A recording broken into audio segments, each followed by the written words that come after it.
Hello बच्चों, कैसे आप लोग। तो आशा करते हैं कि सब लोग बहुत अच्छे होंगे और सभी लोग होली का त्यौहार अच्छे से मना लिए होंगे। ठीक है।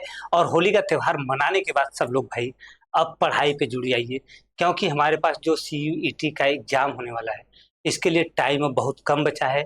और इस 2 महीने में हमें कैसे तैयारी करनी है, कैसे पढ़नी है कि हमारा पूरा अच्छा रिजल्ट आए और जो हमारा सपना है अच्छी यूनिवर्सिटी में पढ़ने का वो हमारा क्या हो, साकार हो। इसी को देखिए आगे बढ़ाने के लिए, इसी तैयारी को पूरा करने के लिए आज हम आप लोगों के लिए लेकर आए हैं CUT 2025 का जो एग्जाम होने वाला है, एंट्रेंस एग्जाम।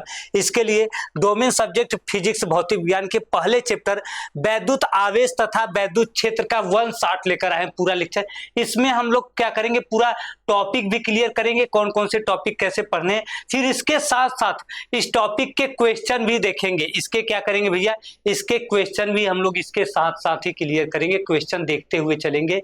ठीक है। तो आप लोग बिल्कुल भी क्लास को स्किप मत करिएगा, क्लास पूरा करिएगा अच्छे से समझकर, क्योंकि टॉपिक और क्वेश्चन दोनों इस चैप्टर के एक साथ मिल रहे हैं, एक ही लेक्चर में मिल रहे हैं। और यदि आपको अपनी तैयारी को और बेहतरीन तरीके से और अच्छे से बनाना है तो देखिए आपको बता दें कि जो हमारा देखिए CUET का जो बैच है, लक्ष्य बैच, ये स्टार्ट हो गया है। लक्ष्य बैच स्टार्ट हो गया है। ठीक है। इसमें देखिए आप जैसे कि किसी भी यूनिवर्सिटी में, DU में, JNU कहीं भी आप तैयारी करना चाहते हैं तो इसके लिए इस लक्ष्य बैच में जुड़ करके और अच्छे से तैयारी करके अच्छा आप नंबर ला के अच्छे ही कॉलेज में, यूनिवर्सिटी में पढ़ सकते हैं। ठीक है। इसमें आपका देखिए क्या क्या होता है, डेली लाइव क्लास चलता है, क्लास का नोट्स मिलता है, बुकलेट अलग से मिलते हैं, मॉक टेस्ट होता है, प्रैक्टिस क्लास होता है, डाउट क्लास ग्रुप होता है।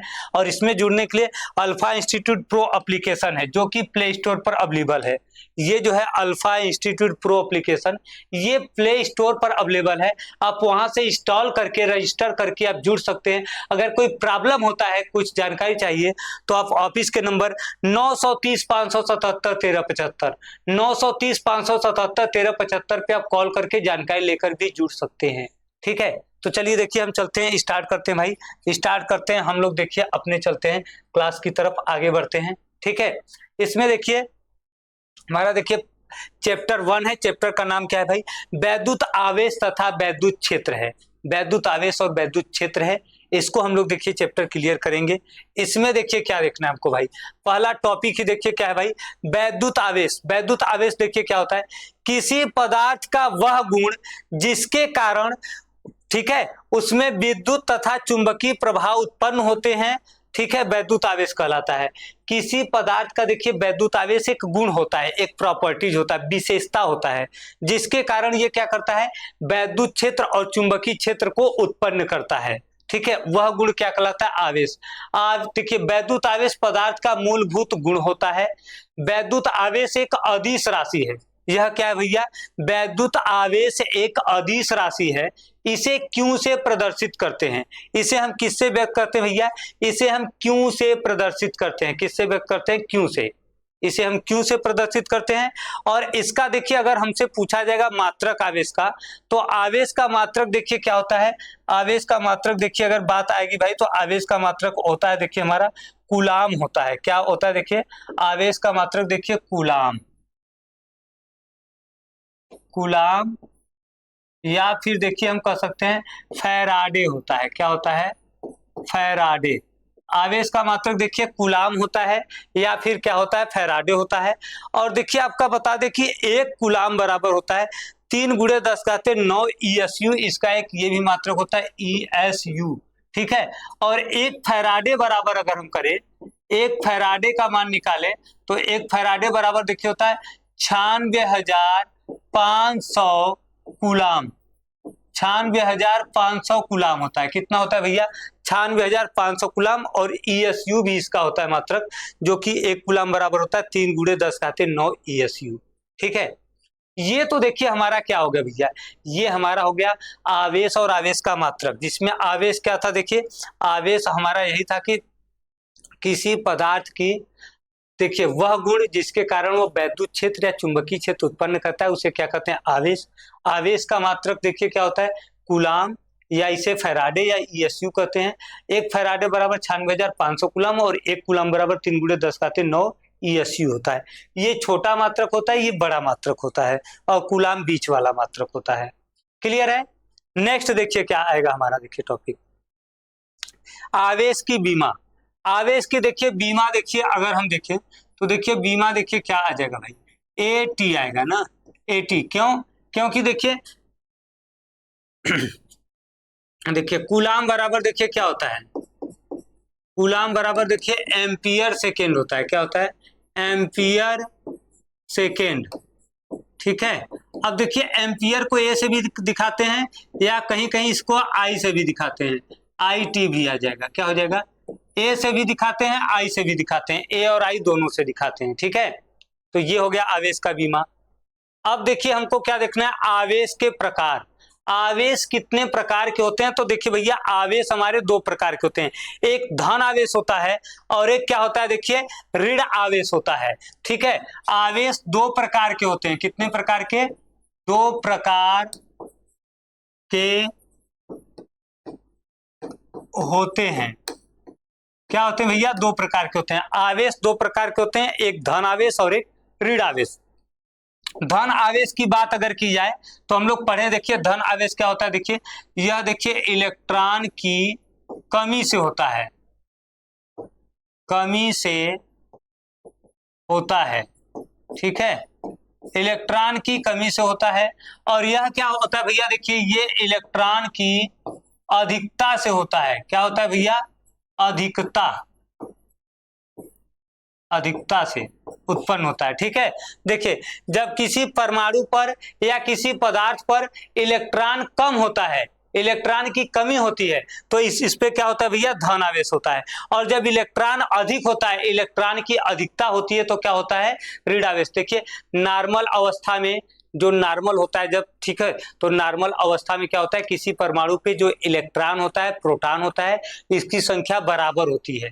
इलेक्ट्रॉन धन आवेशित, ऋण आवेशित होता है, प्रोटॉन धन आवेशित होता है, और दोनों मिला के जीरो हो जाते हैं, बराबर रहते हैं, इसलिए उदासीन होता है परमाणु। लेकिन जब इस पे इलेक्ट्रॉन कम होगा तो प्रोटॉन की मात्रा अधिक हो जाएगी, तो धनावेश हो जाएगा। और इलेक्ट्रॉन अधिक होगा तो क्या हो जाएगा? ऋणावेश होगा। इलेक्ट्रॉन अधिक होगा तो ऋणावेश, इलेक्ट्रॉन कम होगा तो क्या आ जाएगा? धनावेश। ठीक है। अब देखिए इसके साथ साथ हम क्या देखेंगे, देखिए यहाँ पे देखिए धन आवेश देखिए क्या है। धन आवेश जैसे देखिए हमारे पास देखिए पूरा है ना, देखिए electron proton, electron proton, electron proton, electron proton, फिर देखिए यहाँ इलेक्ट्रॉन प्रोटॉन। अब देखिए इसमें क्या है, देखिए इलेक्ट्रॉन कितने, देखिए 1 2 3 4 5 6 7 8 9, 9 इलेक्ट्रॉन है, 9 प्रोटॉन है, ये उदासीन है। अब ये देखिए क्या करेगा, ये जो एक इलेक्ट्रॉन है ये निकल के चला गया बाहर, और एक इलेक्ट्रॉन जब यहां से निकल के बाहर चला जाएगा तो यहाँ पे देखिए क्या आ जाएगा भाई, ये एक इलेक्ट्रॉन कम हो जाएगा। एक इलेक्ट्रॉन बाहर निकल गया, इलेक्ट्रॉन की कमी हो गई। देखिए अब इलेक्ट्रॉन 3 3 6 2 8 इलेक्ट्रॉन हो गया, और प्रोटॉन देखिए 3 3 6 3 9। इसमें देखिए इलेक्ट्रॉन की कमी हो गई, तो इस पे क्या आ जाएगा, देखिए भैया ऐसे बन जाएगा ना, इस प्रकार से। ठीक है। देखिए अब हम इसको ऐसे भी देखिए आपको समझा सकते हैं। देखिए पहले देखिए बराबर है, 3 इलेक्ट्रॉन 3 इलेक्ट्रॉन 3 इलेक्ट्रॉन, देखिए 9 इलेक्ट्रॉन है, 9 प्रोटॉन है, बराबर है।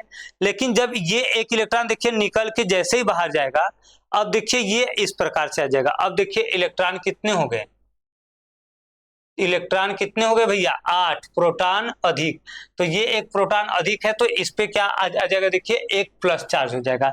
जब इलेक्ट्रॉन कम होता है तो धन आवेश होता है। और दूसरा देखिए हम लोग देखेंगे, क्या देखेंगे, देखिए ऋण आवेश क्या होता है, इलेक्ट्रॉन की कमी से होता है ना। तो वैद्युत आवेश के मूल गुण, वैद्युत आवेश के मूल गुण, ठीक है। मूल गुण देखिए क्या क्या है, देखिए पहला देखिए आकर्षण तथा प्रतिकर्षण। आकर्षण प्रतिकर्षण में देखिए क्या होता है, समान प्रकार के आवेश एक दूसरे को क्या करेंगे, आकर्षित प्रतिकर्षित करेंगे ना।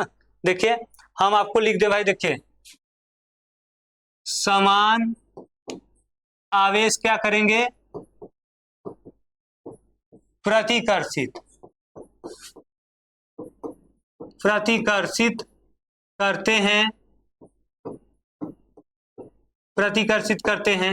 असमान आवेश, असमान आवेश आकर्षित करते हैं। क्या करते हैं भैया, आकर्षित करते हैं, आकर्षित करते हैं। समान आवेश प्रतिकर्षित करते हैं, असमान आवेश क्या करते हैं, आकर्षित करते हैं। जैसे देखिए यहाँ पे देखिए दोनों बॉय हैं, दो लड़के हैं, अभी इनके बीच ज्यादा वो नहीं हो सकता है, ज्यादा कॉम्बिनेशन नहीं हो सकता है, ज्यादा पास नहीं आ सकते हैं। इनमें क्या होगा देखिए, प्रतिकर्षण होगा, ये ज्यादा पास नहीं होंगे। लेकिन अगर दो गर्ल्स हैं तब भी इनमें क्या होगा भैया, प्रतिकर्षण ही होगा। दो गर्ल्स रहेंगी, दो बॉय रहेंगे तो ज्यादा आकर्षण नहीं होता, ये सबको पता है। फ्रेंडशिप सबसे ज्यादा अधिक कहाँ होती है देखिए, अगर एक बॉय हो एक गर्ल्स हो, अब इनके बीच क्या होगा देखिए, आकर्षण हो जाएगा भाई। इनके बीच क्या आ जाएगा, आकर्षण। दोनों बॉय हैं, दोनों समान है, प्रतिकर्षण हो रहा है। दोनों गर्ल्स है, दोनों समान है, प्रतिकर्षण हो रहा है। एक बॉय एक गर्ल्स है तो आकर्षण होगा, फ्रेंडशिप बढ़ेगी। या तो ऐसे भी समझ सकते हैं, देखिए देखिए, एक चाय पान का दुकान है, बगल में एक ठे और चाय पान का दुकान खुल गल। एक ठे तो चाय पान का दुकान पहले से ही रहल, और बगल में ये भी आए चाय पान का दुकान खोल दिए। अब क्या दोनों के बीच तालमेल बैठ सकता है, नहीं बैठेगा भैया। दोनों चाय पान का ही दुकान है, दोनों के बीच कुछ ना कुछ खिटपिट चलता रहेगा, एक दूसरे के बीच थोड़ा बहुत दुश्मनी रहेगी, तो इनके बीच क्या होगा, प्रतिकर्षण होगा। अब देखिए, एक मीठे का दुकान है, बगलिया में खेवरू मिठाइया की दुकान खुल गया। एक ठो मीठे का दुकान है, बगल में एक ठे और मीठा का दुकान खुल गल। अब कहीं ना कहीं कोई ग्राहक आएंगे तो चार इनके यहाँ जाएंगे, दो इनके यहाँ, दो इनके यहाँ, तो तीन इनके यहाँ, ऐसे जाएंगे, बट के जाएंगे। तो इन दोनों के बीच कहीं ना कहीं तालमेल नहीं बैठेगा। सोचेंगे कि इनका दुकान, ये सोचेंगे कि इनका नहीं रहता तो वो भी दो ग्राहक मेरे पास आते, ये सोचेंगे कि इनका नहीं रहता तो वो भी तीन ग्राहक मेरे पास आते हैं। दोनों के बीच कहीं ना कहीं क्या होगा, द्वेष होगा, तो इनके बीच भी क्या होगा, दूरी बनी रहेगी, प्रतिकर्षण। लेकिन अगर एक चाय पान का है, बगल में एक मीठे का दुकान आ गया, अब दोनों के बीच आकर्षण होगा, दोनों मिल बांट के रह सकते हैं, क्योंकि इसकी वजह से इसका धंधा नहीं रुकेगा, इसकी वजह से इसका नहीं रुकेगा। अब दोनों मिल के रह सकते हैं। दोनों चाय पान का है, दोनों मीठे का है, तो इनके बीच क्या होगा, तालमेल नहीं बैठ सकता है, अलग अलग रहेगा तभी। तो समान प्रकार के रहेंगे तो प्रतिकर्षण होगा, अलग अलग रहेंगे तो क्या होगा, आकर्षण होगा। ये हमारे हिसाब से क्लियर हो गया होगा आप लोगों को। ठीक है, जैसे देखिए, एक प्लस है एक माइनस है तो आकर्षित कर रहे हैं, पास ला रहे हैं। अगर दोनों देखिए माइनस माइनस रहेंगे तो क्या करेंगे, प्रतिकर्षित करेंगे। समान रहेंगे तो प्रतिकर्षित, असमान रहेंगे तो आकर्षित। ठीक है, अब देखिए दूसरा है आवेश का संरक्षण। आवेश का संरक्षण देखिए क्या होता है, ये आप लोग कई बार पढ़े भाई। आवेश संरक्षण के नियम के अनुसार किसी विलगित निकाय में कुल आवेश नियत रहता है, अतः आवेश को न तो उत्पन्न किया जा सकता है और न ही नष्ट किया जा सकता है, बल्कि इसे एक वस्तु से दूसरे वस्तु पर स्थानांतरित कर सकते हैं। आवेश को न तो हम उत्पन्न कर सकते हैं और न ही आवेश को क्या कर सकते हैं, देखिए नष्ट कर सकते हैं। ठीक है, केवल इसको हम क्या कर सकते हैं, देखिए एक स्थान से दूसरे स्थान, एक वस्तु से दूसरे वस्तु पर स्थानांतरित कर सकते हैं, भेज सकते हैं, केवल स्थानांतरित कर सकते हैं। ठीक है, इसके बाद देखिए है अगला क्या है, देखिए हमारा आवेश, वैद्युत आवेशों की योज्यता। देखिए किसी निकाय पर कुल आवेश जो होता है उसके अलग अलग कणों पर उपस्थित अलग अलग आवेशों के बीजगणितीय योग के बराबर होता है। यदि किसी निकाय में देखिए n कण है और इनके आवेश q1 q2 q3 q4 dot dot qn है, तो इनका देखिए जो q रहेगा q1 plus q2 plus q3, ऐसे सबके योग के क्या होगा, बराबर होगा। अगर माइनस रहेगा तो माइनस लग जाएगा, प्लस रहेगा तो प्लस लग जाएगा।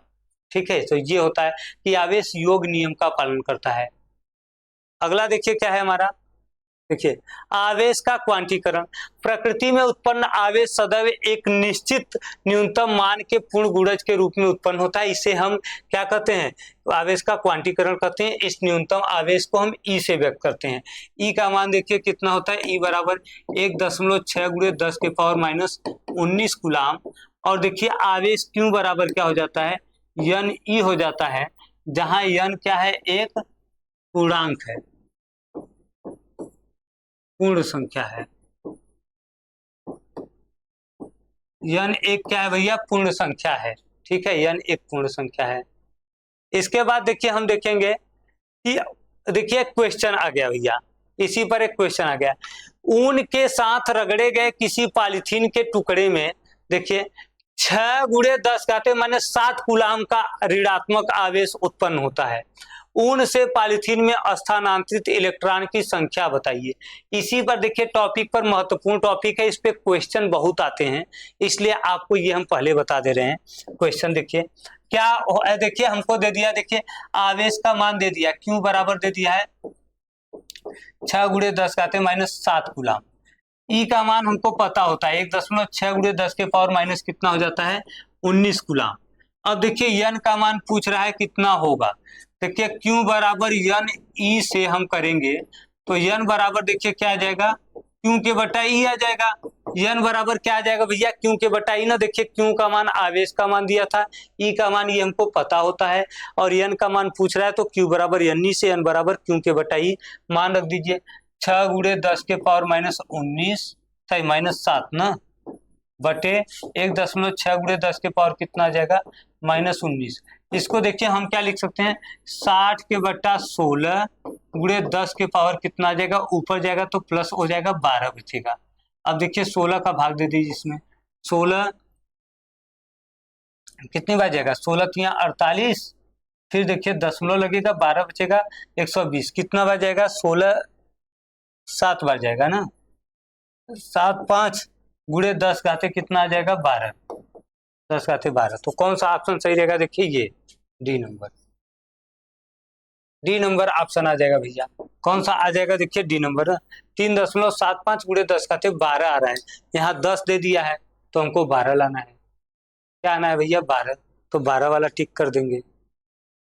अगला देखिए क्वेश्चन है कि इलेक्ट्रॉन ना, इलेक्ट्रॉनों की वह संख्या क्या होगी, ठीक है, वह संख्या क्या होगी जिसे किसी विद्युत उदासीन सिल्वर डॉलर को 2.4 कूलाम का आवेश प्रदान करने के लिए किया जाता है। ये भी देखिए वही है, देखिए क्वेश्चन देखिए सेम टू सेम है भैया। आपको देखिए क्यू का मान दे दिया है 2.4 कूलाम, ई का मान पता होता है 1.6 गुणे 10 के पावर -19 कूलाम, ठीक है। एन का मान क्या होगा, तो ये आपको एच डब्ल्यू के लिए है। अभी आगे हम लोग पढ़ेंगे टॉपिक, अभी तो टॉपिक है, आधा टॉपिक है, बट ये ध्यान देंगे कि ये आप लोगों का एच डब्ल्यू है, क्वेश्चन सेम टू सेम उसी पर आधारित है, बस मान चेंज हुआ है और कुछ नहीं हुआ है। केवल क्या चेंज हुआ है, मान चेंज हुआ है, कुछ नहीं हुआ है। अब चलते हैं आगे, ठीक है। तो इसको आप लोग एच डब्ल्यू इसको कमेंट करना है भाई, आंसर इसका देखिए ना कमेंट करना है, आंसर जो है सबको इसको कमेंट बॉक्स में करना है, ठीक है। इसका आंसर देखिए एक इसी पे सेम टू सेम देखिए बताएं आपको, जस्ट इसी पे, ऐसा नहीं कि आपको देखिए नहीं करना है। देखिए एक देखिए पूरा इसी पे देखिए सॉल्व किए, क्यू का मान दिया था, ई का एन का मान पूछा है, ये भी देखिए सेम टू सेम उसी पे, क्यू का मान दिया, ई का मान दिया, एन का मान पूछ रहा है भैया।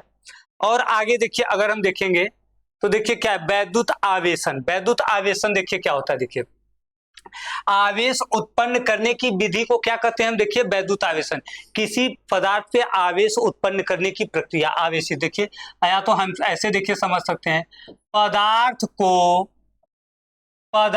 को आवेशित, ठीक है, आवेशित करने की क्रिया, ठीक है। देखिए पदार्थ को आवेशित करने की क्रिया क्या कहलाती है, वैद्युत आवेशन। सिंपल सा देखिए, हमको यहाँ पे थियरी पूरा नहीं पढ़ना है, हमको जो जरूरी है वही पढ़ना है। किसी पदार्थ है, कोई पदार्थ है, उस पदार्थ को आवेशित करने की क्रिया क्या कहलाती है भैया, आवेशन कहलाती है। आवेशन की विधियां देखिए कितनी होती है, 3 विधि होती है। कौन कौन सी, देखिए पहला है घर्षण विधि, फ्रिक्शन मेथड, दूसरा देखिए चालन विधि, ठीक है, जिसको हम लोग बोलते हैं कंडक्शन मेथड, ठीक है। तीसरा देखिए क्या है, प्रेरण विधि, सीखने की विधि, जिसे हम लोग बोलते हैं इंडक्शन। फ्रिक्शन, कंडक्शन, इंडक्शन, 3 विधि होती है, ठीक है। अब देखिए हम तीनों को समझेंगे, देखेंगे भाई। देखिए आवेशन की घर्षण विधि में देखिए क्या होता है, देखिए जब दो पदार्थ को आपस में घिसा जाता है, देखिए पहले देखिए इस पे भी प्लस माइनस है, जब ये घिस रहा है तो पूरा माइनस इस पे चला गया ढेर सारा, ये पॉजिटिव आ जाएगा और ये निगेटिव, घिसने के कारण इसका पूरा निगेटिव पार्ट चल जा रहा है रॉड पे, ठीक है। तो ये देखिए दो पदार्थों को देखिए, दो पदार्थ को घिसने मतलब हम कह सकते हैं, देखिए अपनी भाषा में रगड़ने कह सकते हैं ना, रगड़ने से वे आवेशित होते हैं, ठीक है। क्या होते हैं भैया, आवेशित हो जाते हैं, हो जाते हैं ना, आवेशित हो जाते हैं। जैसे आप लोग देखे होंगे जब बाल होता है, जैसे देखिए बाल में पेंसिल, पेंसिल को बाल में रगड़ देते हैं तो कागज के छोटे छोटे टुकड़े को क्या करता है, अपनी ओर आकर्षित करने लगता है ना, अपनी ओर क्या करने लगता है, आकर्षित करने लगता है। जैसे ये देखिए कागज का टुकड़ा है, देखिए हमारे हाथ पे ये क्या है, कागज का एक छोटा सा टुकड़ा है। अब देखिए हम इसको क्या करेंगे, देखिए कागज के पेंसिल को अगर हम बाल में रगड़ के इसके पास लाएंगे तो देखिए ये इसको आकर्षित कर रहा है। देखिए ना, ज्यादा रगड़ देंगे तो ये क्या करेगा, पूरा चिपक जाएगा। देखिए चिपक गया, देखिए इस पे कागज का टुकड़ा, ये देखिए कागज का टुकड़ा क्या हो रहा है, देखिए इस पे चिपक जा रहा है। किसके कारण, बाल में रगड़ने के कारण ये आवेशित हो जा रहा है, इलेक्ट्रॉन का ट्रांसफर हो रहा है। ठीक है, जैसे ये देखिए कपड़े पे ये राड रगड़ने से पूरा इलेक्ट्रॉन चला गया, राड पे चला गया, तो ये आवेशित हो जा रहा है। ठीक है, दूसरा देखिए विधि क्या है, देखिए आवेशन की चालन विधि। चालन विधि में देखिए क्या होता है, यहाँ देखिए ये देखिए पूरा न्यूट्रल है, अनावेशित है, ये चार्ज है। जब इसको इसके पास रख देंगे, सटा के रख देंगे, दोनों को स्पर्श करा देंगे, तो फिर इसके साथ रहते रहते ये भी क्या हो जाएगा, आवेशित हो जा रहा है। ये भी देखिए आवेशित हो जाएगा। तो इसमें देखिए हम क्या लिखेंगे, देखिए किसी अनावेशित वस्तु को किसी आवेशित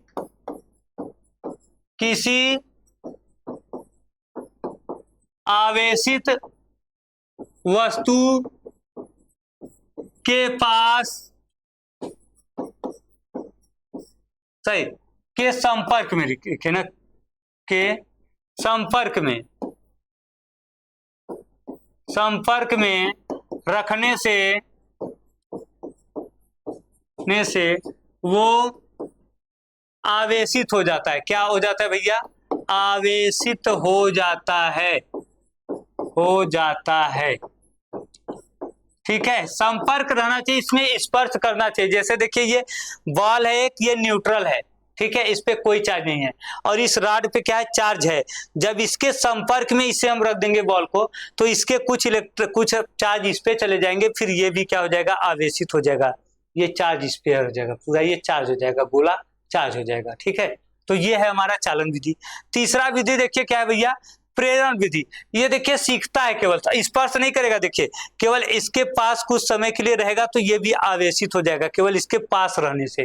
ठीक है, तो इसमें देखिए क्या रहेगा, देखिए आवेशित वस्तु के पास अनावेशित वस्तु रखने पर यह आवेशित हो जाती है।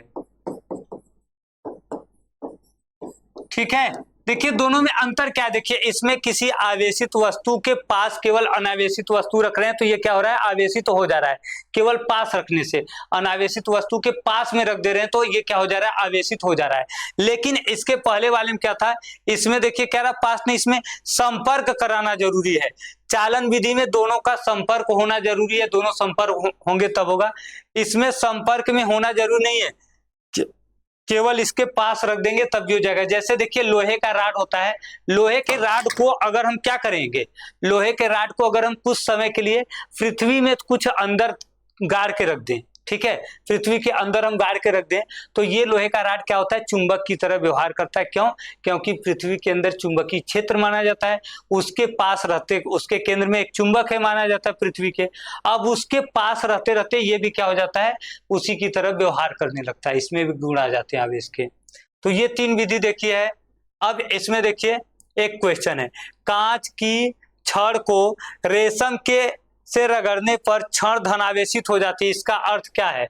देखिए कह रहा है कि जब कांच की छड़ को रेशम से रगड़ेंगे, रेशम के कपड़े से, तो छड़ धनावेशित होता है। इसका मतलब क्या होता है, छड़ से इलेक्ट्रॉन निकल के रेशम पे जाता है ना, क्षण क्या हो रहा है, धनावेशित हो रहा है। तो मतलब क्या हो, इसका कारण क्या है, देखिए कि क्षण धनावेशित हो रहा है, मतलब क्षण पे इलेक्ट्रॉन कम हो रहे हैं। अब यहाँ कर रहा है देखिए, कुछ अतिरिक्त प्रोटॉन रेशम से क्षण पर आ जाते हैं। प्रोटॉन से कोई मतलब नहीं, हमको इलेक्ट्रॉन से मतलब है। कुछ अतिरिक्त इलेक्ट्रॉन रेशम से क्षण पर आ जाते हैं। जब इलेक्ट्रॉन क्षण पे जाएगा तो वो तो ऋण आवेशित होगा, इलेक्ट्रॉन उस पर से निकलता है ना। तो देखिए, कुछ इलेक्ट्रॉन क्षण से बाहर निकलकर हवा में आ जाते हैं, कुछ इलेक्ट्रॉन क्षण से निकलकर रेशम पर चले जाते हैं। यही सही रहेगा ना। हवा में क्यों जाएंगे भाई, आपस में रगड़ रहे हैं। तो देखिए क्या हो रहा है, क्षण अगर धनावेशित हो रहा है तो ये कांच देखिए, रेशम क्या होगा, ऋण आवेशित, मतलब इस पे इलेक्ट्रॉन जाएगा और इस पर से देखिए क्या होगा, इलेक्ट्रॉन निकलेगा। इस पर से इलेक्ट्रॉन निकल करके इस पे जाएगा ना, जिससे ये धनावेशित होगा और ये ऋण आवेशित होगा। तो क्षण से इलेक्ट्रॉन निकल करके कहाँ जा रहे हैं, रेशम पर चले जा रहे हैं। कहाँ पे, रेशम पे, इसलिए ये क्या हो रहा है, धनावेशित हो जा रहा है। आगे देखिए, निम्न प्रकार से किस प्रकार वस्तु पर आवेश अधिक अथवा अभाव होता है। आवेश किस प्रकार हम क्या कर सकते हैं, पदार्थ पर आवेश ला सकते हैं। पीट कर, गर्म करके, हिलाकर, रगड़ कर। तो देखिए रगड़ कर होता है भैया, घर्षण विधि हम लोग अभी पढ़े थे, ये घर्षण विधि ना, घर्षण विधि पढ़े थे। रगड़ने से होता है आपस में दो पदार्थ को, अभी जैसे हम पेंसिल को बाल में रगड़ के दिखाए थे, कागज को उठा रहा है अपनी ओर, आकर्षित कर रहा है, तो इसी प्रकार रगड़ने से होता है। ठीक है, आगे देखिए क्या है, वस्तु आवेशित हो जाती है जब उसके पास असंतुलित आवेश होता है। इसका अर्थ क्या है, वस्तु में प्रोटॉन नहीं है, बिना प्रोटॉन का तो वस्तु नहीं बनेगा भाई। वस्तु में इलेक्ट्रॉन नहीं है, ये दोनों गलत है। वस्तु में बराबर संख्या में इलेक्ट्रॉन प्रोटॉन है। बराबर रहेगा जब जब एक इलेक्ट्रॉन रहेगा, एक प्रोटॉन, एक इलेक्ट्रॉन, एक प्रोटॉन, तो ये प्लस रहेगा, ये क्या होगा देखिए, ये माइनस रहेगा, मिलके क्या हो जाएंगे, उदासीन, जीरो। जब बराबर रहेगा तो जीरो। अब एक प्रोटॉन या फिर एक इलेक्ट्रॉन अधिक हो ना, तब आवेश आएगा ना। देखिए इस पे क्या आ जाएगा, ऋण आवेश। अगर प्रोटॉन अधिक रहेगा तो धन आवेश। तो इसमें क्या होगा, वस्तु में बराबर संख्या में इलेक्ट्रॉन और प्रोटॉन शामिल नहीं है। मतलब इलेक्ट्रॉन प्रोटॉन क्या होते हैं, एक मिनट देखिए, इलेक्ट्रॉन प्रोटॉन क्या है, देखिए भाई बराबर संख्या में शामिल नहीं है ना। इलेक्ट्रॉन प्रोटॉन इसमें क्या है, बराबर संख्या में नहीं है, कम अधिक है। चाहे इलेक्ट्रॉन कम है, प्रोटॉन कम है, कोई एक कम रहेगा, एक अधिक रहेगा, तभी आवेश होगा। इलेक्ट्रॉन प्रोटॉन की संख्या में से किसी एक की मात्रा में क्या होगी, परिवर्तन होगी, तभी वो क्या होगा, आवेशित होगा।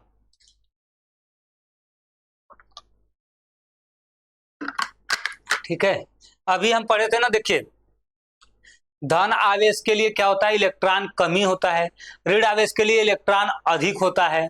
तो यहाँ पर देखिए क्या होगा, मतलब बराबर नहीं है। अब कम हो रहा है कि अधिक, उससे नहीं मतलब है। अगर धन आवेशित तो होगा तो इलेक्ट्रॉन कम होगा, ऋण आवेशित होगा तो इलेक्ट्रॉन अधिक होगा। यहाँ केवल कह रहा है कि आवेशित होता है, कब होता है, जब बराबर नहीं होता है। ठीक है, आगे देखिए कूलाम का नियम है। कूलाम का नियम देखिए क्यों लगता है, देखिए दो स्थिर बिंदु आवेशों के बीच जो आकर्षण है, देखिए दोनों, अगर एक गर्ल्स है एक बॉयज है तो आकर्षण होगा, और देखिए अगर दोनों बॉय है तो प्रतिकर्षण, अगर दोनों गर्ल्स रहेंगी तब भी प्रतिकर्षण होगा इनके बीच। तो कूलाम ने देखिए इन्हीं के बीच लगने वाले बल का मान ज्ञात किया था। कैसे, देखिए दो स्थिर बिंदु आवेश देखिए Q1 है और Q2 है, ठीक है, इनके बीच की दूरी r है। तो कूलाम के नियम के अनुसार इनके बीच लगने वाला वैद्युत बल देखिए, यह प्रोपोर्शनलिटी क्या होता है, Q1 Q2 अपान r स्क्वायर होता है ना। कि देखिए जो कूलाम का नियम होता है कि लगने वाला बल दोनों आवेशों के गुणनफल के समानुपाती होता है और इनके बीच के दूरी के वर्ग के व्युत्क्रमानुपाती होता है। हम लोग पढ़े हैं ना इसको सांख्य के अनुसार। देखिए कूलाम देखिए, F प्रोपोर्शनल Q1 Q2 अपान में है r square, F proportional Q1 Q2 अपान में है r स्क्वायर कूलम। ठीक है, अपान में r स्क्वायर रहेगा, Q1 Q2 का गुणा रहेगा, यही क्या होता है, कूलाम का नियम ना। कूलाम का नियम होता है यही। अब देखिए अगर इसको हम बराबर में चेंज करेंगे तो क्या आ जाएगा, देखिए 1/4 पाई एप्सिलॉन नॉट, नियतांक लगाएंगे Q1 Q2 अपान क्या हो जाएगा, r स्क्वायर। ठीक है, अब देखिए यहाँ जैसे देखिए 1/4 पाई एप्सिलॉन नॉट, ये क्या है, देखिए ये नियतांक है, इसका मान होता है 9 × 10⁻9 न्यूटन मीटर स्क्वायर पर कूलाम स्क्वायर, ये इसका मान होता है। ठीक है, तो देखिए कूलाम का नियम है ये कि F प्रोपोर्शनल Q1 Q2 अपान में है R स्क्वायर। कूलाम का नियम होता यही, ठीक है। देखिए कूलाम के नियम में है कि जो आवेशों के बीच लगने वाला बल है, दोनों आवेशों के गुणनफल के समानुपाती, इनके बीच के दूरी के वर्ग के व्युत्क्रमानुपाती होता है। इसको बराबर में चेंज करेंगे तो ये आ जाएगा। यही क्या है, देखिए हमारा कूलाम का नियम हो जाता है, मतलब बल हो जाता है। अगर दोनों समान आवेश रहेंगे तो प्रतिकर्षण होगा, अगर असमान आवेश रहेंगे तो क्या होगा, आकर्षण होगा। मान इसी से निकलेगा, मान इसी से निकलेगा भैया, ठीक है। अगला देखिए, अगर हम देखेंगे, देखिए कूलाम के नियम का सदिश निरूपण देखिए, एफ को देखिए अगर हम सदिश रूप में दिखाएंगे तो 1/4 pi epsilon not into Q1 Q2 upon R square था। यहाँ हम देखिए एकांक वेक्टर लगा देंगे। अब देखिए एकांक वेक्टर बराबर क्या होता है, वेक्टर R अपान R। ये मान यहाँ हम जैसे रखेंगे, देखिए F is equal 1/4 pi epsilon not into Q1 Q2 अपान क्या हो जाएगा, R क्यूब वेक्टर R। तो चाहे ये लगाइए परीक्षा में, चाहे ये लिखिए, दोनों एक ही चीज है भैया, दोनों एक ही चीज है, ठीक है। सदिश निरूपण में क्या करते हैं हम, दूरी के एकांक वेक्टर से गुणा कर देते हैं, एकांक वेक्टर करते हैं, एकांक वेक्टर का मान होता है वेक्टर R अपान R, तो R क्यूब हो जाएगा। तो ये दोनों क्या है, सदिश रूप है, बहुत पूछता है कभी कभी, ठीक है। क्वेश्चन में दे देगा कि कूलाम के नियम का सदिश स्वरूप बताइए, तो सदिश स्वरूप आप याद रखिए ही, ठीक है। आगे देखिए क्या, देखिए क्वेश्चन दिया, देखिए वायु में 20 सेमी की दूरी पर रखे, देखिए 1×10⁻⁷ यहाँ पे, ठीक है, 1×10⁻⁷ और 2×10⁻⁷ कूलाम आवेश वाले दो छोटे आवेशित गोलों के मध्य बल क्या होगा। अब देखिए यहाँ दे दिया भाई, देखिए Q1 बराबर दे दिया 1×10⁻⁷ और Q2 बराबर दे दिया कितना, देखिए 2×10⁻⁷, और R का मान देखिए दूरी दे दिया 20 सेंटीमीटर। तो ये आ जाएगा देखिए 20 सेंटीमीटर, मतलब देखिए 20×10⁻², मतलब ये आ जाएगा 2×10⁻1 मीटर। अब देखिए बल पूछा है ना, F इज इक्वल, अभी हम पढ़े थे 1/4 pi epsilon not into Q1 Q2 अपान क्या हो जाएगा, R स्क्वायर। मान रख दीजिए, देखिए मान जैसे ही रखेंगे, देखिए इसका मान होता है 9×10⁻⁹ हो जाता है, इंटू Q1 का मान कितना होता है, देखिए 1×10⁻⁷ होता है, गुणे देखिए क्या आ जाएगा 2×10⁻⁷ बटे देखिए 2×10⁻1 का होल स्क्वायर, ठीक है। अब देखिए इसको हम जैसे ही गुणा करेंगे, देखिए 9 दूना 18 आ जाएगा, यहाँ पे देखिए 18×10⁻⁷, देखिए 7×7 14, 14 में से 9 जाएगा, कितना आ जाएगा -5 के बटे क्या देखिए आ जाएगा 2 दूना 4×10⁻², 4 का भाग दे दीजिए, 4 चौके 16 दशमलव कितना आ जाएगा 5×10, ये ऊपर जाएगा प्लस हो जाएगा तो -3 बचेगा, 4.5×10⁻³ कौन सा ऑप्शन सही है, देखिए ये वाला है भैया, बी वाला, ठीक है, बी वाला ऑप्शन नंबर क्या आ जाएगा, देखिए ऑप्शन नंबर बी सही होगा भैया, बी। क्यों बी सही होगा, देखिए Q1 का मान दिया था, Q2 का मान दिया था, R का मान दिया था, हमें केवल फार्मूले में रख देना था, रख के गुणा कर देना है। और इसका देखिए सूत्र हम अभी पढ़े हैं, देखिए यही पढ़े हैं, देखिए सूत्र, इसी सूत्र में देखिए हम रख देंगे, तुरंत आ जाएगा हमारा। अगला देखिए क्या है, हीलियम परमाणु के नाभिक में 2 प्रोटॉन होते हैं जो 3×10 देखिए -15 मीटर दूरी पर द्वारा पृथक होते हैं, उन पर स्थित वैद्युत बल का परिमाण क्या होगा। अब देखिए 2 प्रोटॉन होते हैं, देखिए ठीक है, देखिए Q1 बराबर देखिए 1.6×10⁻⁻19 आ जाएगा कूलाम, ठीक है, और देखिए Q2 का मान भी क्या आ जाएगा, देखिए 1.6×10 कितना हो जाएगा -19 कूलाम। देखिए Q1 का मान Q2 का मान दोनों का मान क्या आ जाएगा, यही आएगा, दोनों प्रोटॉन है, ठीक है। अब देखिए R का मान देखिए दे दिया, दूरी का मान 3×10⁻15 मीटर, और F बराबर क्या रहता है, देखिए 1/4 pi epsilon not into Q1 Q2 upon R square. तो ये देखिए कितना हो जाएगा 9×10⁻⁹ और गुणे देखिए Q1 का मान कितना होगा 1.6×10⁻⁻19, ये भी वही रहेगा 1.6 गुणे 10 के पावर -19। और आर का मान देखिए क्या रहेगा, देखिए हमारा 3 गुणे 10 घाते -15 का होल स्क्वायर। अब इसको आप लोग सॉल्व कर लेंगे भाई। HW है, आंसर कमेंट बॉक्स में बताना है। आंसर सबको इसका कमेंट बॉक्स में बताना है, केवल गुणा भाग करना। देखिए वही चीज दिया था, Q1 Q2 R दिया था, हम फार्मूले में रख दिए Q1 Q2 R को, बस फार्मूले में रख देंगे, हो जाएगा हमारा। ठीक है, आगे देखिए क्या है, कूलाम के नियम से तथ्य। देखिए पहला तथ्य क्या है, देखिए कूलाम का नियम स्थिर एवं बिंदु आवेशों के लिए लगता है। ये जो कूलाम का नियम होता है ना बल, ये केवल क्या होता है, स्थिर बिंदु आवेश के लिए होता है। मतलब आवेश एकदम बिंदु आवेश होने चाहिए और स्थिर होने चाहिए, मतलब एक जगह पे रुके होने चाहिए भाई, स्थिर होने चाहिए। ठीक है, और क्या है देखिए दूसरा पॉइंट, यह व्युत्क्रम वर्ग के नियम का पालन करता है। इसमें 1/r² होता है ना, तो व्युत्क्रम वर्ग के नियम का पालन करता है। और क्या देखिए, कूलाम बल न्यूटन के तृतीय नियम का पालन करता है, न्यूटन के तृतीय नियम। ठीक है, यहाँ पे क्या रहेगा भैया, देखिए नियम, तृतीय नियम का पालन करता है। ठीक है, आगे देखिए क्या है, कूलाम बल 10⁻15 मीटर दूरी से लेकर कुछ किलोमीटर तक प्रभावी होता है, परंतु 10⁻15 मीटर से कम दूरी जैसे नाभिकीय दूरी पर कूलाम बल का नियम लागू नहीं होता है।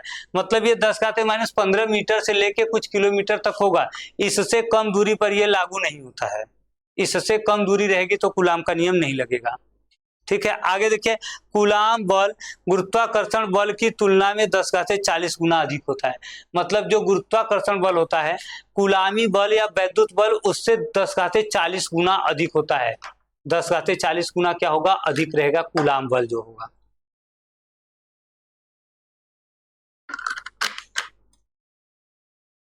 ठीक है, आगे चलिए देखिए, देखते हैं आगे। देखिए क्या है, देखिए वैद्युत क्षेत्र। देखिए किसी आवेश के चारों तरफ का वह क्षेत्र जिसमें अन्य आवेश रखने पर वह आकर्षण अथवा प्रतिकर्षण बल का अनुभव करता है, उसे क्या कहते हैं, वैद्युत क्षेत्र। जैसे देखिए ये आवेश है, देखिए इसके पास ये ला रहे हैं तो कुछ नहीं हो रहा है, आकर्षण प्रतिकर्षण, देखिए आकर्षण कर लिया, तो ये क्या है, वैद्युत क्षेत्र में है। देखिए ये आवेश है ना, अब इसका देखिए प्रभाव कहाँ तक है। एक आवेश देखिए ये है, अगर ये इसको आकर्षित कर लेगा तो मतलब ये इसके वैद्युत क्षेत्र के प्रभाव में है। देखिए आकर्षित कर लिया, वैद्युत क्षेत्र के प्रभाव में है। एक देखिए ये आवेश है, इसको भी देखिए आकर्षित कर रहा है, तो ये भी उसके वैद्युत क्षेत्र के प्रभाव में है। एक देखिए ये आवेश है, इसको प्रतिकर्षित करना चाहिए, देखिए प्रतिकर्षित कर दिया, मतलब ये भी इसके वैद्युत क्षेत्र के प्रभाव में है। ये देखिए आवेश है, इसको देखिए न तो देखिए इसको न तो प्रतिकर्षित कर रहा है, इसको आकर्षित भी नहीं कर रहा है, दोनों को, मतलब ये इसके वैद्युत क्षेत्र से बाहर है, इसका एरिया यही तक था, इसके अंदर तक कोई अगर आएगा पदार्थ तो ये इसको क्या करेगा, आकर्षित या प्रतिकर्षित करेगा। इसके बाहर रहेगा तो क्या करेगा, कुछ नहीं करेगा। तो किसी भी देखिए, हम कहते हैं किसी भी देखिए कोई भी हो पदार्थ, इसके चारों तरफ का वह क्षेत्र जिसमें ये दूसरे आवेश को आकर्षित करता है या प्रतिकर्षित करता है, क्या कहलाता है, वैद्युत क्षेत्र। ठीक है, अब देखिए वैद्युत क्षेत्र की तीव्रता देखिए क्या होती है। देखिए वैद्युत क्षेत्र की तीव्रता अगर हम देखेंगे तो देखिए, देखिए एकांक आवेश पर लगने वाले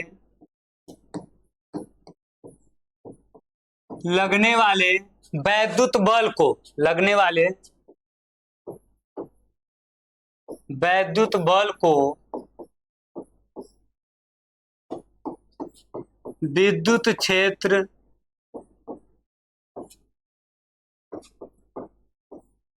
की तीव्रता कहते हैं, तीव्रता कहते हैं। विद्युत क्षेत्र की क्या कहते हैं भैया, तीव्रता कहते हैं। ठीक है, देखिए एकांक आवेश पर लगने वाले बल को क्या कहते हैं हम, विद्युत क्षेत्र की तीव्रता कहते हैं।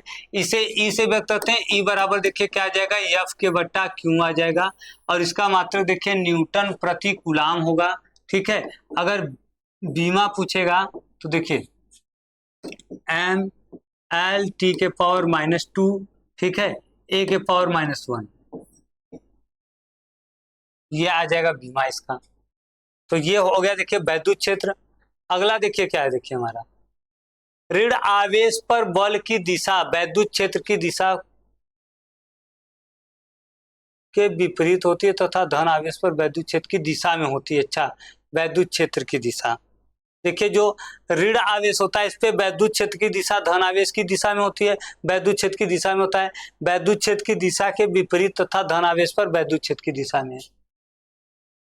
मतलब देखिए माइनस है चार्ज, तो इस पे देखिए बल क्या होगा, विपरीत दिशा में लगेगा। किधर भैया, विपरीत दिशा। बल की दिशा क्या होगी, वैद्युत क्षेत्र से विपरीत होगी। अगर धन आवेश है तो ये क्या है होगा, देखिए वैद्युत क्षेत्र की दिशा में, वैद्युत क्षेत्र की दिशा में लगेगा। ठीक है, आगे देखिए, जैसे देखिए अब यही देखिए है ना, देखिए आपको देखिए दिखाने के लिए, देखिए ये देखिए धन आवेश है, देखिए ये देखिए ना, एक ना पॉजिटिव चार्ज है, क्या भैया पॉजिटिव चार्ज है। इस पे देखिए क्या है, देखिए वैद्युत क्षेत्र की दिशा में देखिए बल लगेगा, वैद्युत क्षेत्र की दिशा में। ठीक है, लेकिन अगर देखिए यही हम बात कर दे किसके लिए, देखिए ऋण आवेश के लिए, तो इस पे अंदर की तरफ लगेगा, वैद्युत क्षेत्र के विपरीत दिशा में बल लगेगा। ठीक है, अब देखिए अब हम देखेंगे वैद्युत क्षेत्र का सूत्र। वैद्युत क्षेत्र का सूत्र तो वही अभी हम पढ़ लिए, वैद्युत क्षेत्र का सूत्र। ठीक है, देखिए बिंदु, एक मिनट यार, देखिए बिंदु आवेश, बिंदु आवेश Q से R दूरी पर वैद्युत क्षेत्र, वैद्युत क्षेत्र देखिए क्या आ जाएगा, E बराबर देखिए 1/4πε0 इंटू Q अपान क्या हो जाएगा, R स्क्वायर, ये आ जाएगा। किसी आवेश Q से देखिए, यहाँ पे देखिए Q आवेश रखा गया है, यहाँ से R दूरी पर वैद्युत क्षेत्र E का मान यही होगा। R दूरी पर वैद्युत क्षेत्र अगर निकालना होगा, देखिए कोई बिंदु आवेश दिया है Q, अब इस Q से R दूरी पर अगर हमें वैद्युत क्षेत्र निकालना है तो उसका इसी से निकलेगा, इसी तरीके से। ठीक है, अब देखिए अब हम देखेंगे किसी बिंदु आवेश पर वैद्युत क्षेत्र होता है, हमेशा सतत होता है। ठीक है, सतत यदि उस बिंदु पर कोई आवेश न हो, यदि उस बिंदु पर कोई आवेश नहीं रहेगा तो सतत होगा। ठीक है, या तो फिर असतत यदि उस बिंदु पर कोई आवेश न हो, या फिर बी और सी दोनों क्या है, देखिए देखिए बी और सी क्या रहेगा भाई, देखिए दोनों रहेगा। हमेशा सतत नहीं होता है ना, हमेशा सतत नहीं होता है, सतत असतत दोनों हो सकता है। आगे देखिए अगला क्वेश्चन क्या है, वैद्युत क्षेत्र की तीव्रता का बीमी सूत्र बताइए। वैद्युत क्षेत्र की तीव्रता देखिए अभी हम लोग पढ़े थे, E बराबर देखिए एफ के बटा क्यू, इसका बीमा सूत्र देखिए यम यल टी के पावर -2 अपान में देखिए ए टी है ना, अपान में ए टी। एक मिनट यार, हम लोग यहाँ पे फिर, हाँ, यहाँ पे देखिए ना टी में के पावर -3 आ जाएगा ना, टी के पावर -3 रहेगा। ठीक है, टी के पावर -3 आ जाएगा। अब देखिए इसका अगर अब हम बीमा निकालेंगे तो देखिए बीमा कैसे अब हम निकालेंगे, देखिए एम एल टी के पावर -3 और ए के पावर क्या हो जाएगा, -1 हो जाएगा, ए के पावर -1। ठीक है, ये आ जाएगा। अब देखिए इसका बीमा कौन है, देखिए भाई एम एल टी के पावर -3 ए के पावर -1, सी नंबर हो जाएगा, क्या हो जाएगा, सी नंबर। बीमा निकाल लेंगे। एक क्वेश्चन देखिए और है, क्या है देखिए, यदि किसी वस्तु पर आवेश को दोगुना कर दिया जाए तो विद्युत क्षेत्र होगा। देखिए E इज इक्वल, देखिए क्या आ जाएगा भैया, E इज इक्वल क्या आ जाएगा, देखिए E का मान क्या आ जाएगा, E का मान क्या रहेगा, देखिए भाई बताइए। अरे एफ के बटा क्या हो जाएगा, क्यों, ई प्रोपोर्शनलिटी क्या हो जाएगा, 1/q ना। तो अगर ये हम देखिए आवेश को दोगुना कर देंगे तो कितना आ जाएगा, देखिए या तो देखिए हम सिंपल सा ऐसे कर सकते हैं इसको कि देखिए अगर आवेश को दोगुना कर दिया जाए तो सूत्र लगाएंगे, देखिए E बराबर 1/4πε0 वाला फार्मूला लगाएंगे। ठीक है, तो देखिए हम लोग ये वाला फार्मूला लगा देंगे, 1/4 पाई एप्सिलॉन नॉट, बिंदु आवेश के कारण यही है ना, क्यू के बटा आर स्क्वायर। अब देखिए ई प्रोपोर्शनलिटी क्या होता है, क्यू। अगर देखिए हम आवेश को दोगुना कर रहे हैं तो वैद्युत क्षेत्र भी क्या हो जाएगा, दोगुना। आवेश को दोगुना कर रहे हैं तो वैद्युत क्षेत्र भी क्या आ जाएगा, दोगुना हो जाएगा भैया। वैद्युत क्षेत्र भी दोगुना, क्योंकि ये बिंदु आवेश वाला दिया है, ठीक है। अब इसके बाद देखिए अगला क्वेश्चन क्या है, किसी आवेश देखिए 15 गुणे 10⁻⁴ कूलाम पर इतना न्यूटन का बल कार्यरत है, तो उस बिंदु पर वैद्युत क्षेत्र की तीव्रता होगी। देखिए क्यू का मान देखिए दे दिया 15 गुणे 10⁻⁴ कूलाम, और देखिए एफ का मान देखिए दे दिया है 2.25 न्यूटन, ठीक है। अब देखिए हमसे पूछा गया ई बराबर देखिए क्या होता है, एफ के बटे क्यू 2.25 के बटे 15 गुणे 10⁻⁴, तो ये देखिए सीधे सीधे आ जाएगा 1500। अगर हम इसका भाग देंगे, देखिए इसका भाग यहाँ देंगे तो 0.15 आएगा, और ये ऊपर जाएगा तो 10⁻⁴, 1500 आ जाएगा न्यूटन प्रति कूलाम। सी नंबर आ जाएगा, क्या आ जाएगा, सी नंबर। 1500 न्यूटन प्रति कूलाम हो जाएगा भैया, क्या हो जाएगा, 1500 न्यूटन प्रति कूलाम। इस प्रकार से देखिए आपको क्वेश्चन ये देखिए आपको दे रहे हैं करने के लिए, इसमें देखिए इतना दे दिया, देखिए किलोग्राम द्रव्यमान का एक आवेश कण को संतुलित कर सके वह दिया गया है, ठीक है। आवेश इतना है, देखिए वैद्युत क्षेत्र ज्ञात करना है इतना किलोग्राम के द्रव्यमान पर। देखिए mg बराबर देखिए क्या होता है, mg बराबर देखिए क्या होता है, देखिए भाई Q इंटू ई। अब देखिए ई बराबर देखिए क्या आ जाएगा, देखिए mg के बट्टे ई। अब देखिए mg का मान कितना दिया, देखिए इतना दे दिया है 3.2 गुणे 10⁻⁻27, ठीक है। g का मान हम 10 रख देंगे, अपान कितना देखिए आ जाएगा 1.6 गुणे 10⁻⁻ कितना आ जाएगा 19, कितना आ जाएगा 19। अब सॉल्व कर दीजिए, इसको सॉल्व कर दीजिए, जो आएगा वही रहेगा। तो ये भी आपको सॉल्व करके आंसर कमेंट बॉक्स में बताना है, आंसर कमेंट बॉक्स में बताना है भैया आप लोगों को, ठीक है। इसके साथ साथ देखिए हमको देखना है वैद्युत बल रेखाएं, यहां से भी क्वेश्चन बहुत पुटअप होते हैं भैया, वैद्युत बल रेखा से भी हमारे क्वेश्चन बहुत उठते हैं, ठीक है। कैसे देखिए क्वेश्चन उठते हैं, देखिए पहले तो देखिए विद्युत क्षेत्र के प्रदर्शन के लिए फैराडे ने विद्युत बल रेखाओं का सुझाव दिया। विद्युत क्षेत्र को दिखाने के लिए इन्होंने बताया कि विद्युत बल रेखाएं विद्युत क्षेत्र में खींचा गया एक काल्पनिक निष्कोण वक्र है, जिस पर एक स्वतंत्र व पृथक्कृत एकांक धन आवेश चलता है। एक मतलब एक वक्र है जिस पर धन आवेश चल सकता है, ठीक है। अब इसमें भी कंडीशन है, देखिए क्या कंडीशन है, देखिए ये जो है देखिए धन आवेश से निकलता है ऋण आवेश पे जाता है, धन आवेश से देखिए सब निकल रहे हैं और जाकर के ऋण आवेश पे मिलेंगे। मतलब जो वैद्युत बल रेखाएं होती हैं ये क्या होती हैं, धन आवेश से बाहर निकलती हैं, ऋण आवेश पे जाकर मिलती हैं। देखिए धन आवेश से देखिए निकलेगा, यहाँ जाके मिल जाएगा, फिर देखिए यहाँ से निकलेगा, यहाँ जाके मिल जाएगा। धन आवेश से निकलती हैं और ऋण आवेश पे जाके मिल जाती हैं, ठीक है। अब देखिए विद्युत बल रेखाओं के गुण हैं, विद्युत बल रेखा के देखिए गुण क्या है, पहला देखिए यह धन आवेश से प्रारंभ होकर ऋण आवेश पर समाप्त हो जाती है। अभी कहे ना धन आवेश से निकलती हैं ऋण आवेश पे मिल जाती हैं, तो मतलब धन आवेश से शुरू होती हैं ऋण आवेश पे जाके मिल जाती हैं, ठीक है। आगे देखिए क्या, देखिए जैसे धन आवेश से देखिए निकलती हैं ये किरणें और ऋण आवेश पे देखिए मिल रही हैं। देखिए धन आवेश से बाहर दिखा रहा है, प्लस आवेश से बाहर निकल रही है, लेकिन ऋण आवेश पे क्या हो रहा है, आके मिल जा रही है। तो धन आवेश से निकलती हैं ऋण आवेश पे मिल जाती है। देखिए इस प्रकार धन आवेश से निकलेंगी ऋण आवेश पे जाके मिल रही है। तो ये देखिए पहला गुण है। दूसरा गुण देखिए क्या है भाई, कह रहा है कि बल रेखाओं, ठीक है, देखिए चुंबकीय बल रेखाओं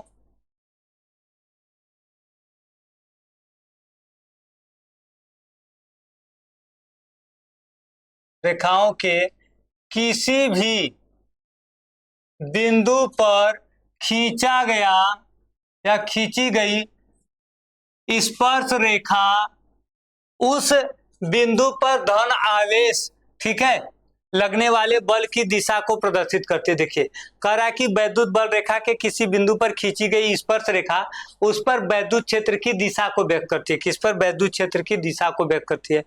दो वैद्युत बल रेखाएं कभी भी एक दूसरे को प्रतिच्छेद नहीं करती हैं। वैद्युत बल रेखा कभी भी एक दूसरे को नहीं काटती हैं, क्योंकि प्रतिच्छेद बिंदु पर दो दिशाएं उत्पन्न हो जाएंगी। ठीक है, दो दिशा उत्पन्न हो जाएगा। देखिए, अगर देखिए दो वैद्युत बल रेखा एक दूसरे को काट रही है तो एक इसका स्पर्श रेखा रहेगा और एक देखिए इसका भी स्पर्श रेखा रहेगा। दो स्पर्श रेखा रहेगा मतलब दो वैद्युत क्षेत्र की दिशा हो जाएगी, जबकि एक बिंदु पर एक ही वैद्युत क्षेत्र की दिशा हो सकती है, दो दो वैद्युत क्षेत्र की दिशा नहीं हो सकती है। ठीक है, आगे देखिए क्या है, वैद्युत बल रेखाएं सदैव निष्कोण होती हैं, बिना किसी कोण पर। वैद्युत बल रेखाएं खुला वक्र बनाती हैं। ठीक है, अब देखिए क्या है, एक समान वैद्युत क्षेत्र में वैद्युत बल रेखाएं परस्पर समांतर व समदूरस्थ होती हैं। अगर समान वैद्युत क्षेत्र है तो इसमें वैद्युत बल रेखा देखिए एक समान दूरी पर होंगी, जितनी दूरी पर ये रहेगा उतनी दूरी पर ये समांतर होती है एक दूसरे के। ठीक है, देखिए असमान वैद्युत, ठीक है, असमान वैद्युत क्षेत्र में जिन बिंदुओं पर वैद्युत क्षेत्र प्रबल होता है, ठीक है, जिन बिंदुओं पर वैद्युत क्षेत्र प्रबल होता है वहां बल रेखाएं पास पास होती हैं, वहां बल रेखाएं पास पास होती है। देखिए यहां देखिए इस बिंदु पर देखिए क्या है, प्रबल है भैया, क्या है, प्रबल वैद्युत क्षेत्र है, और ये बिंदु देखिए क्या है, दुर्बल है। ठीक है, देखिए जिस बिंदु पर वैद्युत बल रेखा पास पास होगी इस बिंदु को प्रबल कहेंगे। यहाँ देखिए ये बिंदु प्रबल है, यहाँ देखिए इस बिंदु पर वैद्युत बल रेखाएं दूर दूर है, मतलब यहाँ क्या है, दुर्बल है। दूर दूर है तो दुर्बल है, पास है तो प्रबल है। आगे देखिए, वैद्युत बल रेखाएं समविभव पृष्ठ के लंबवत होती हैं। जो समविभव पृष्ठ होता है इसको अभी अगले चैप्टर में हम लोग को पढ़ना है, उसके हमेशा लंबवत होती हैं। ठीक है, अब देखिए वैद्युत क्षेत्र रेखाएं निम्न में से किसके विषय में जानकारी प्रदान करती हैं। वैद्युत क्षेत्र की तीव्रता, दिशा, आवेश की प्रकृति, सभी के बारे में बताती। भाई अगर वैद्युत बल रेखा बाहर की तरफ जा रही है तो धन आवेश है, वैद्युत बल रेखा अंदर की तरफ आ रही है तो ऋण आवेश है, आवेश भी बता देंगे। वैद्युत बल रेखा के किसी बिंदु पर खींची गई स्पर्श रेखा उस बिंदु पर क्या करती है, दिशा को व्यक्त करती है। ये भी सही है, ये भी सही है, तो ये क्या हो गया, पूरा हो गया, ये सभी हो गया।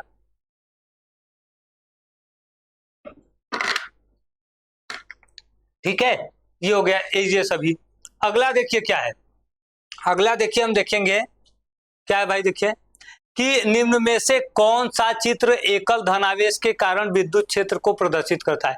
धन आवेश से देखिए वैद्युत बल रेखा बाहर निकलती है, क्या होती है, बाहर निकलती है। अभी हम लोग पढ़े कि धन आवेश से वैद्युत बल रेखा क्या होती है, बाहर निकलती है। भाई अगर आप लोग देखे नहीं है तो देख लीजिए कैसे, देखिए बाहर निकलती, देखिए यहाँ है, देखिए देखिए अभी देखिए हम पढ़े थे ना, देखिए वैद्युत बल रेखा देखिए धन आवेश से बाहर निकल रही है। ऐसे भी देखिए हम दिखाए थे, देखिए वैद्युत बल रेखा देखिए हम दिखाए थे, क्या दिखाए थे, देखिए कि वैद्युत बल रेखा देखिए धन आवेश से बाहर की ओर निकल रही है, ऋण आवेश पे आके मिल रही है, ऋण आवेश पे आकर क्या हो रही है, मिल रही है। तो वैद्युत बल रेखा के लिए देखिए हम यही देखेंगे कि कह रहा है कि निम्नलिखित में से कौन सी देखिए जो बल रेखाएं हैं वो किसको व्यक्त करती है, धन आवेश को, धन आवेश से बाहर की तरफ निकलती है, धन आवेश से बाहर की तरफ। इसमें से देखिए कह रहा है कौन सा एकल ऋण आवेश है, तो ऋण आवेश के लिए ये है, क्योंकि ऋण आवेश पे वैद्युत बल रेखा मिलती है, धन आवेश से निकलती है, यही जाके ऐसे ऋण आवेश पे मिल जाती हैं।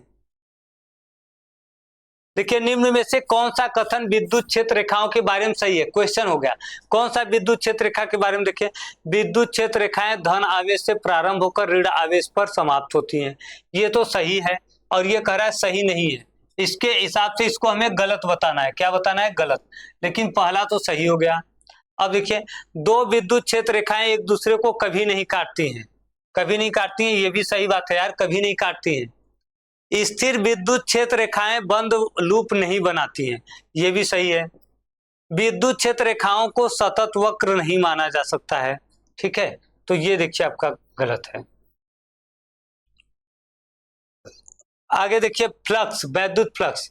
अब देखिए वैद्युत फ्लक्स देखिए क्या होता है, देखिए देखिए वैद्युत क्षेत्र में किसी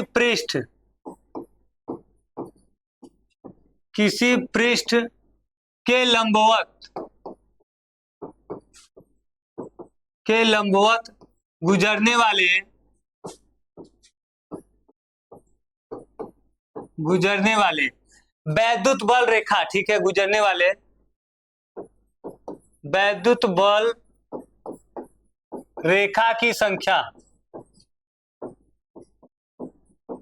रेखा की संख्या को क्या कहते हैं?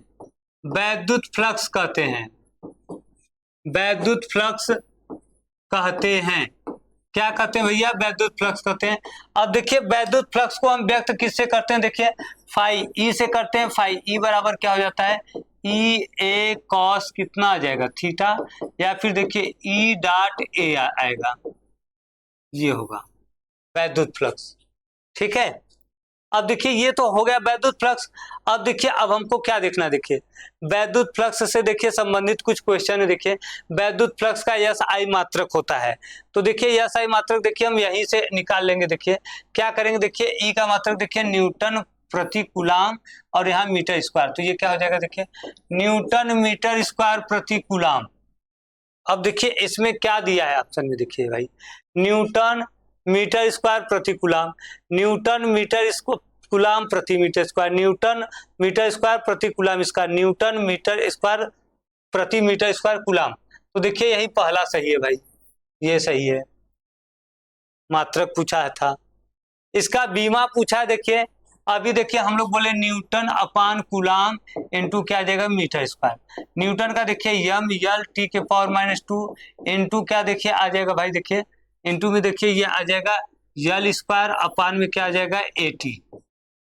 अब देखिए इसको हम लिख सकते हैं यम यल के पावर 3 टी के पावर -3 ए के पावर -1, यही लिख सकते हैं भैया।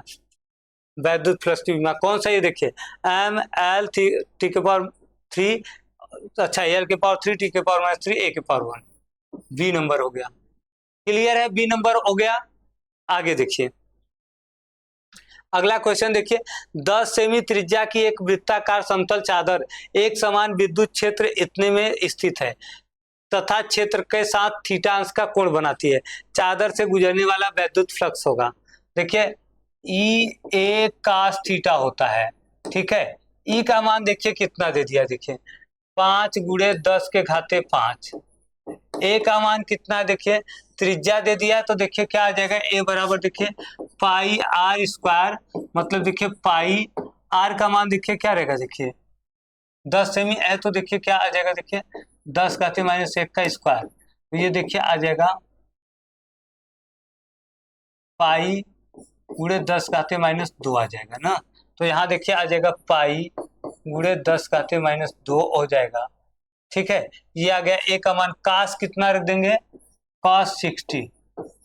अब सॉल्व कर लेंगे, सॉल्व करके देखिए यह पाई का मान 3.16 रख के गुणा भाग कर लेंगे। बस गुणा भाग करना है आपको, और कुछ करना नहीं है, ठीक है।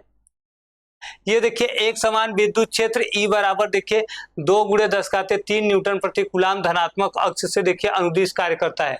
और देखिए 10 सेमी भुजा का एक वर्ग जिसका तल वाई जेड तल के समांतर है, ठीक है, क्षेत्र का फ्लक्स होगा। देखिए ये देखिए यक्ष अक्ष के अनुदिश था, ये वाई और ये जेड, ठीक है, दोनों के समानांतर है।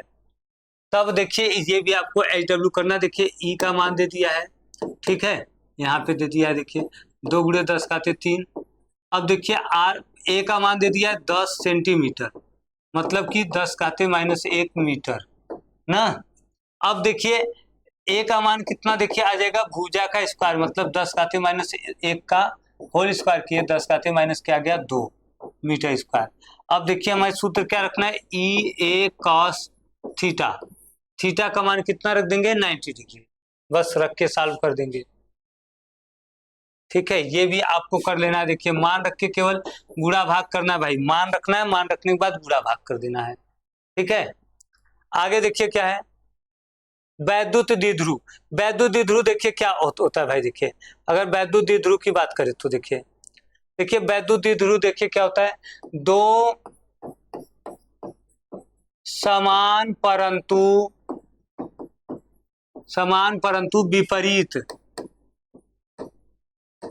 आवेश के अति सूक्ष्म अति सूक्ष्म दूरी पर रखने से बना निकाय क्या कहलाता है? द्विध्रुव। जैसे देखिए एक धन आवेश है, एक ऋण आवेश है, इनको अति सूक्ष्म दूरी पर रख देंगे तो जो निकाय बनेगा ये कहलाएगा वैद्युत द्विध्रुव। ठीक है। अब देखिए वैद्युत द्विध्रुव आघूर्ण क्या, देखिए किसी वैद्युत द्विध्रुव का सामर्थ्य देखिए एक सदिश राशि है, ठीक है, द्वारा व्यक्त किया जाता है, जिसे द्विध्रुव आघूर्ण कहते हैं। देखिए किसी वैद्युत द्विध्रुव का आघूर्ण उसके किसी एक आवेश के परिमाण और उनके बीच के दूरी के गुणनफल के बराबर होता है। देखिए ये दो आवेश हैं। अब देखिए इसका देखिए अगर हम निकालेंगे, देखिए वैद्युत द्विध्रुव आघूर्ण देखिए P बराबर तो देखिए Q इंटू डी आ जाएगा। ठीक है, कोई एक आवेश ले लेंगे, ये देखिए प्लस क्यू है और ये क्या है, माइनस क्यू है। तो किसी एक आवेश का मान ले लेंगे और बीच की दूरी का गुणनफल क्या कहलाता है? द्विध्रुव आघूर्ण। द्विध्रुव आघूर्ण का देखिए SI मात्रक क्या होता है? कूलाम मीटर होता है। और बीमी सूत्र क्या होता है? LTA। ठीक है, कूलाम मीटर LTA। और यह एक सदिश राशि है जिसकी दिशा ऋण आवेश से धन आवेश की ओर होती है। देखिए वैद्युत द्विध्रुव आघूर्ण एक सदिश राशि, इसकी दिशा जो होती है ऋण आवेश से धन आवेश की ओर होती है, माइनस से प्लस की ओर।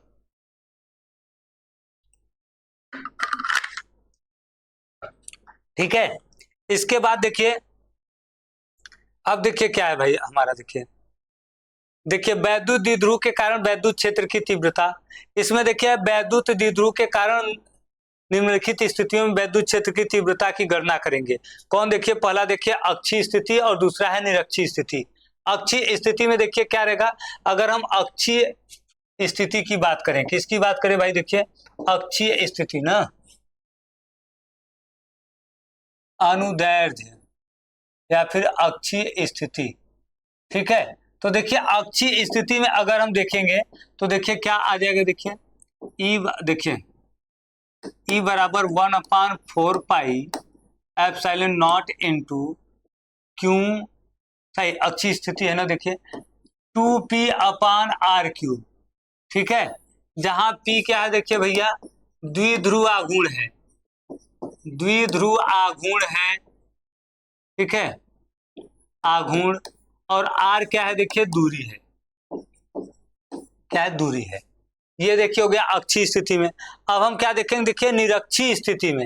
निरक्षीय स्थिति में अगर हम वैद्युत क्षेत्र की तीव्रता देखेंगे, देखिए तो E बराबर आ जाएगा 1/4 pi epsilon not into P/r³। इसके पहले वाले में क्या था भैया? R³ भी था ना, हाँ R³। अब देखिए इसमें क्या है, P/r³। देखिए अक्षीय स्थिति में क्या होता है कि 2p होता है, निरक्षीय स्थिति में P होता है, केवल अंतर यही है। अब देखिए एक्स्ट्रा शॉर्ट क्या है, देखिए किसी बिंदु आवेश के कारण उत्पन्न वैद्युत क्षेत्र की तीव्रता देखिए E बराबर क्या होता है, 1/r² होता है। अगर देखिए किसी वैद्युत द्विध्रुव के कारण देखिए वैद्युत क्षेत्र की तीव्रता 1/r³ की होता है। ठीक है, और देखिए वैद्युत द्विध्रुव के कारण बहुत बड़ी दूरियों, जैसे R का मान L से बहुत अधिक दूरी पे हो, तब देखिए वैद्युत क्षेत्र की तीव्रता निरक्षीय स्थिति में वैद्युत क्षेत्र की तुलना में दोगुनी होती है। तो ये आपको याद रख लेना है। अब देखिए निम्नलिखित में से कौन सा कथन द्विध्रुव आघूर्ण के बारे में सही नहीं है? कौन सा द्विध्रुव आघूर्ण के बारे में सही नहीं है? कह रहा है इसका बीमा LTA होता है, ये तो सही है। द्विध्रुव आघूर्ण का मात्रक कूलाम मीटर है, सही है। वैद्युत द्विध्रुव आघूर्ण एक सदिश राशि है तथा ऋण आवेश से धन आवेश की ओर निर्देशित होती है, तीनों ये सही है, तो यही गलत है। कह रहा है कि द्विध्रुव आघूर्ण एक अदिश राशि है, अदिश नहीं होती भैया, सदिश होती है, इसलिए ये गलत हो गया, ये हमारा गलत हो गया। क्या हो गया? गलत। ठीक है भाई, आगे देखिए क्या है, दो आवेश देखिए प्लस 20 माइक्रोकूलम माइनस 20 माइक्रोकूलम को 10 मिलीमीटर की दूरी पर रखा गया है। धनात्मक आवेश की ओर से देखिए क्यू पर केंद्र O से 10 सेमी की दूरी पर वो निकालिए वैद्युत क्षेत्र की तीव्रता। देखिए Q1 बराबर Q2 बराबर देखिए क्या हो जाएगा, प्लस माइनस 20 माइक्रोकूलम। इसको हम लिख सकते हैं 20 गुणे 10 घाते माइनस क्या लिख सकते हैं, 6, मतलब 2 गुणे 10 घाते माइनस 5 कूलम।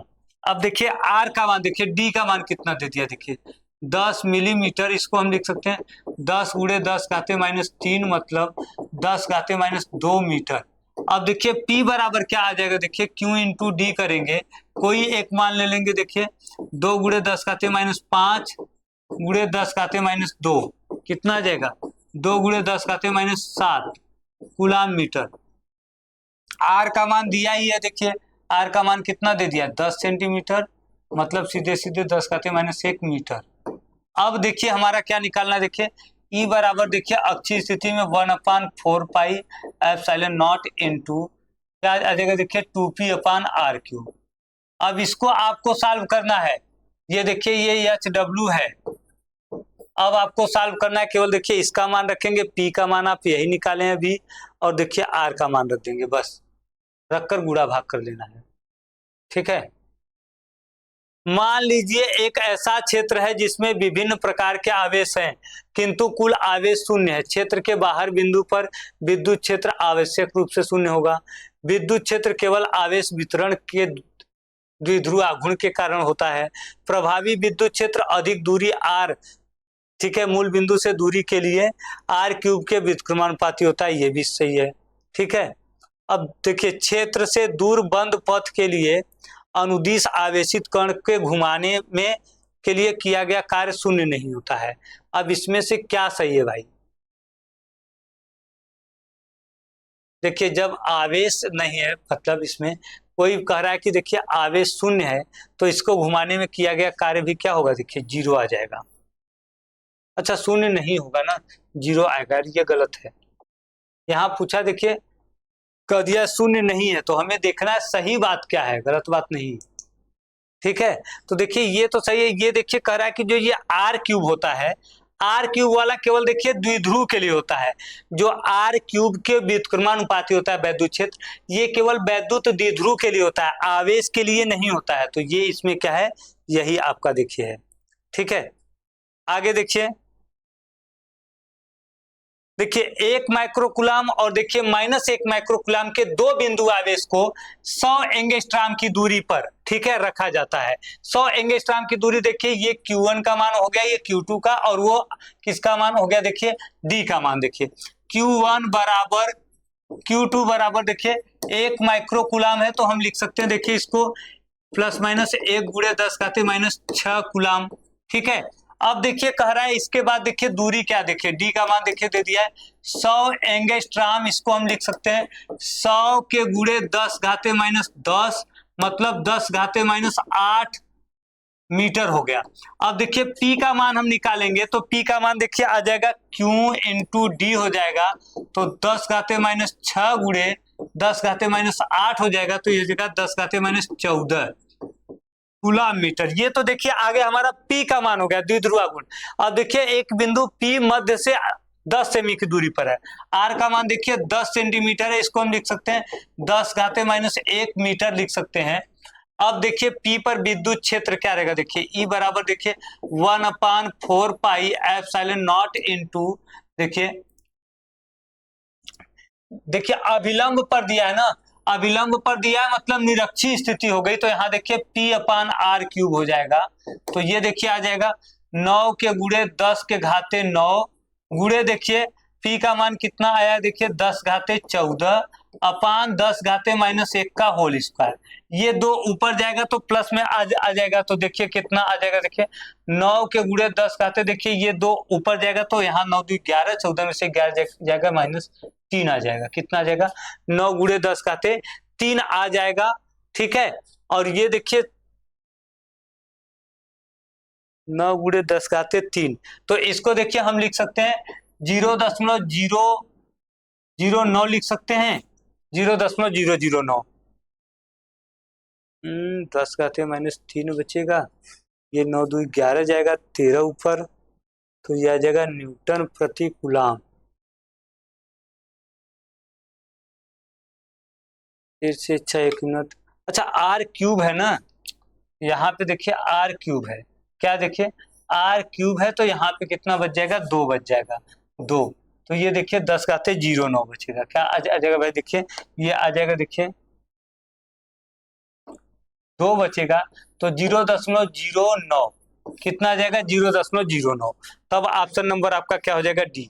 देखिए यहाँ पे आर क्यूब है ना, तो 1 घाते 3 का क्यूब करेंगे तो 1 घाते -3 हो जाएगा, ऊपर जाएगा तो 9 3 12, 12 में से 14 जाएगा तो -2 बचेगा। अगला देखिए क्या है आपका, देखिए सतत आवेश वितरण क्या है। देखिए सतत आवेश वितरण किसे कहते हैं, जब हम किसी दिए गए आवेश को किसी वस्तु पर एक समान रूप से फैला देते हैं तो इसको बोलते हैं सतत आवेश वितरण। और इसमें देखिए क्या होता है, 3 प्रकार से होता है। देखिए रैखिक आवेश घनत्व, तो देखिए होता है रैखिक आवेश वितरण, जब आवेश को किसी वस्तु के लंबाई में एक समान रूप से फैला दिया जाता है तो रेखीय आवेश वितरण कहते हैं। और देखिए किसी लंबी तार के प्रति एकांक लंबाई पर आवेश जो होता है, देखिए लैम्डा बराबर क्या होता है, क्यू बटा क्या होता है यल, और इसका मात्रक क्या होता है कूलाम मीटर। मतलब एकांक लंबाई पर उपस्थित आवेश को क्या कहते हैं, रेखीय आवेश घनत्व। इसी प्रकार देखिए क्या है पृष्ठीय आवेश घनत्व क्या है, देखिए एकांक क्षेत्रफल पर उपस्थित आवेश, देखिए किसी पृष्ठ के प्रति एकांक क्षेत्रफल पर आवेश को क्या कहते हैं, रेखीय आवेश घनत्व कहते हैं। इसका मात्रक हो जाएगा कूलाम प्रति मीटर स्क्वायर। और तीसरा देखिए इसी में आ जाएगा, क्या आ जाएगा, देखिए आयतनीय आवेश घनत्व ना। आयतनीय वाले में देखिए क्या रहेगा भाई, देखिए अगर हम देखिए आयतनीय आवेश घनत्व की बात करें, ठीक है, 1 मिनट इसको थोड़ा सा ऊपर कर दिया जाए ना, हाँ अब दिखाई देगा।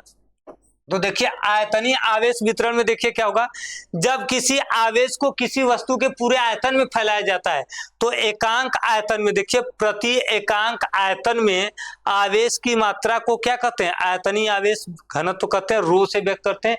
इसका मात्रक हो जाएगा कूलाम प्रति मीटर क्यूब हो जाएगा। तो ये तो हो गया आवेश वितरण।